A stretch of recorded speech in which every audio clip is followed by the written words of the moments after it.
చర్మంలో ముడతలు నాకే ఎందుకు వచ్చాయి, వేరే వాళ్ళకి నా వయసులో ఉన్న వాళ్ళకి రాలేదు, ఎందుకు నాకు ఇలా ఇబ్బందులు అయినాయి అని చాలామంది ఆలోచిస్తూ ఉంటారు. చర్మంలో ముడతలు అనేది చాలామందికి వస్తూ ఉంటుందండి. ముడతలు అనేది విపరీతంగా రావచ్చు. అలానే ముఖం పైననే కాకుండా మెడపైన కూడా వస్తూ ఉంటుందండి కొంతమందికి. చర్మంలో ముడతలు నాకే ఎందుకు వచ్చాయి, నా వయసులో ఉన్న మిగతా వాళ్ళకి ఎందుకు రాలేదు అని కూడా చాలామంది ఆలోచిస్తూ ఉంటారు. దానికి కారణాలు ఏంటని కూడా ఆలోచిస్తూ ఉంటారు. దానికి ఎటువంటి ట్రీట్మెంట్లు ఏంటి అని కూడా ఆలోచిస్తూ ఉంటారు. మనకి గమనించాల్సింది ఏంటంటే అండి, ఏజింగ్లో ముఖ్యమైనది మనకి సన్ ఎక్స్పోజర్. అంటే మనకి ఎండ వెలుతురు మనకి ఎంత తగులుతూ ఉందో దానితోటి కూడా మనకి చర్మంలో డ్యామేజ్ అనేది జరుగుతూ ఉంటుందన్నమాట. అలానే జెనెటిక్ ఫ్యాక్టర్స్ అంటే జన్యుపరంగా మనకి ఏదైతే చర్మంలో మనకి అక్కడ ఎవరికైతే పెద్దవాళ్ళకి పేరెంట్స్ ఒకవేళ మన తల్లిదండ్రులకు కానీ బాబాయ్ మామయ్యలకు కానీ ఎవరికైనా కానీ అలాంటి జీన్స్ తొందరగా చర్మం కరిగిపోయేటట్టుగా ఉంటే దానివల్ల ఉంటుందండి. లైఫ్ స్టైల్, సమయానికి నిద్రపోకుండా ఉండటం, ఆల్కహాల్, స్మోకింగ్ ఇలాంటివి ఏమైనా ఇతరత్ర అలవాట్లు ఉండటం, అలానే చర్మానికి మనము మంచి రెస్ట్ తీసుకోకుండా ఉండటం, సీరమ్స్ కానీ నైట్ టైం క్రీమ్స్ కానీ సన్ స్క్రీన్స్ కానీ పెట్టకుండా ఉండటం, ఎటువంటి కొల్లాజన్ సప్లిమెంటేషన్ లేకుండా ఉండటం, సరైన డైట్ తీసుకోకుండా ఉండటం, అలానే ఆడవాళ్ళలో pregnancies, menopauses disturbances, menstrual cycle disturbances ఇలాంటి కారణాల వల్ల మనకి ఎప్పుడైనా ఇలాంటి ఇబ్బందులు ఉంటే కనుక యాంటీ ఏజింగ్ ట్రీట్మెంట్స్ అనేది తీసుకోవాల్సిన అవసరం ఉంటుందండి. ఏజింగ్ అనేది ఎక్కువగా వస్తూ ఉంటుంది. ఏజింగ్ అనేది అసలు ఎలా వస్తుంది అని అంటే ముఖం పైన మనము కింద లేయర్స్ నుంచి అర్థం చేసుకోవాలండి. ముడతలు అనేది మనకి చర్మం పైన ఇలా ఉంటుంది, ఇక్కడనే మనకి ముడతలు, చర్మం ఇలా అంటే మనకి సెట్ అయిపోతుంది అని అంటే అలా కాదండి. చర్మంలో మనకి ఎముకల దగ్గర నుంచి మనకి పైన ఉన్న లేయర్స్ నుంచి ప్రతి లేయర్కి మనము ట్రీట్మెంట్ అనేది తీసుకోవాల్సిన అవసరం ఉంటుంది. ఎందుకనంటే మీరు గమనిస్తే 16 ఏళ్ళ వయసులో 20 ఏళ్ళ వయసులో మీ ఫోటోగ్రాఫ్స్ చూస్తే చర్మం అంతా మీకు ఇక్కడ దాకా పైన మంచిగా వెడల్పుగా ఉంటుంది. అదే కింద భాగంలోకి వచ్చేసేటప్పటికి మనకి కోల షేప్లో ఉంటుందన్నమాట చాలామందికి. అయితే అదే రాను రాను మనకి 40 ఏళ్ళ వయసుకు వచ్చేసేటప్పటికి ఇక్కడంతా మనకి ఇలా కోలా షేప్లో అయిపోయి ఇక్కడ అంతా మనకి వెడల్పుగా అయిపోతూ ఉంటుంది. అది ఎందుకు అవుతుంది అని అంటే కింద మనకి మ్యాండిబులర్ అనే బోను వెడల్పుగా జరుగుతూ ఉంటుందన్నమాట. సో అలా వెడల్పుగా జరుగుతున్నప్పుడు ఏమవుతుందనంటే మీకు అలా కనిపిస్తూ ఉంటుంది. రెండోది ఏంటనంటే మనకి ఫ్యాట్ ఏదైతే ఉందో ఇక్కడ ఫేషియల్ ఫ్యాట్ ప్యాడ్స్ ఉంటాయండి.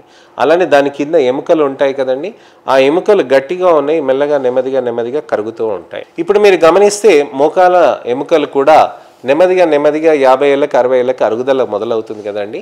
అలానే ఫేషియల్ దగ్గర ఉన్న ఎముకలు కూడా బాగా కరగటం అనేది జరుగుతూ ఉంటుంది.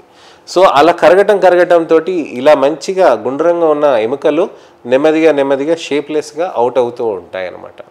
అలా షేప్లెస్గా అవుట్ అవుతున్నప్పుడు దాని దగ్గర నుంచి కొన్ని లిగమెంట్స్ ఉంటాయండి చర్మాన్ని పట్టుకొని మంచి గట్టిగా నిలబెట్టడానికని. సో ఫేస్ అనేది ఒక మంచి మజిల్స్ తోటి ఉన్నాయి.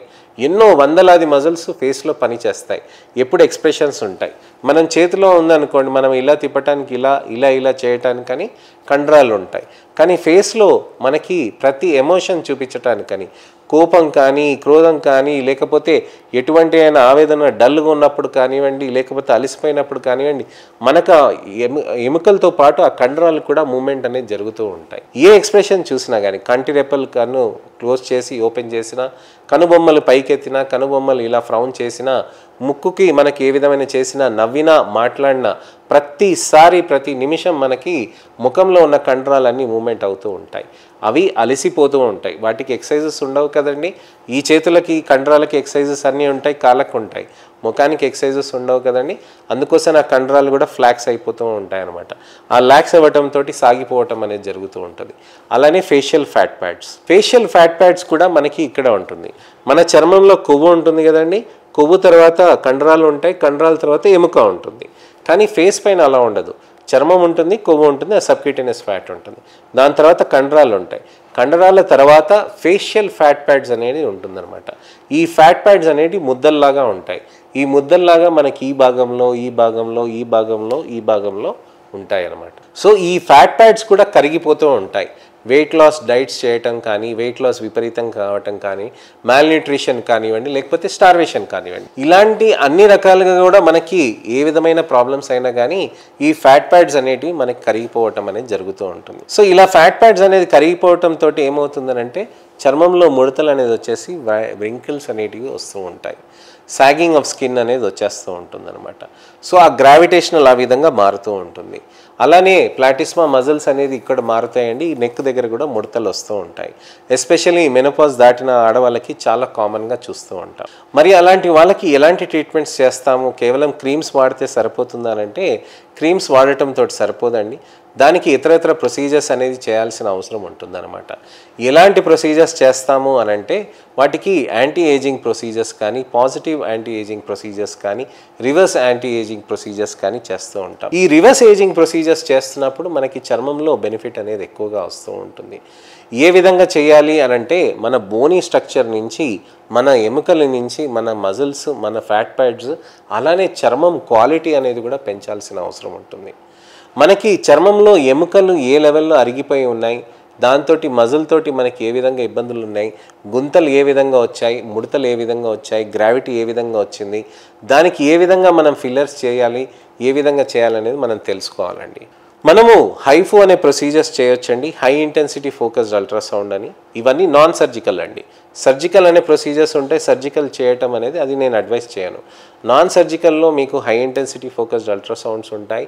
అలానే మీకు వచ్చేసి థ్రెడ్స్ ఉంటాయి, ఫిల్లర్స్ ఉంటాయి, స్కిన్ బూస్టర్స్ ఉంటాయి, ఇతరత్ర థెరపీస్ కూడా ఉంటాయి అన్నమాట.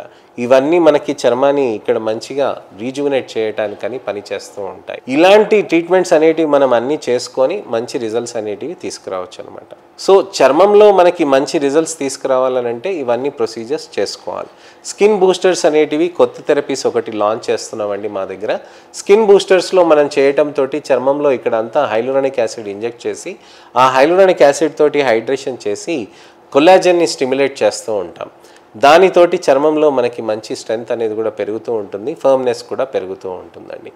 ఈ విధంగా చేయటంతో చర్మంలో బెనిఫిట్స్ అనేటివి ఎక్కువగా వస్తూ ఉంటాయి. సో ఇదండి విషయం.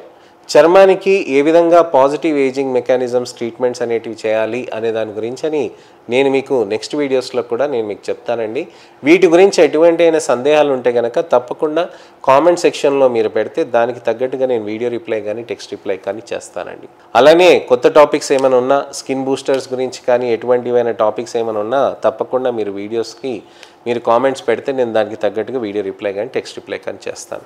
నా ఇన్ఫర్మేషనల్ అవేర్నెస్ వీడియో మీకు నచ్చిందని ఆశిస్తూ లైక్ చేయండి, షేర్ చేయండి, నా ఛానల్ని సబ్స్క్రైబ్ చేసుకొని నోటిఫికేషన్ బటన్ నొక్కండి. నెక్స్ట్ ఇన్ఫర్మేషనల్ అవేర్నెస్ వీడియోలో మళ్ళీ నేను మీ ముందుకు వస్తాను. నేను మీ doctor Raj Kiret, Celestee skin laser and hair clinic, Jubilee Hills మరియు కొత్తపేటలో chief and founder dermatologist and hair transplant సర్జన్గా ప్రాక్టీస్ చేస్తున్నానండి. నమస్తే.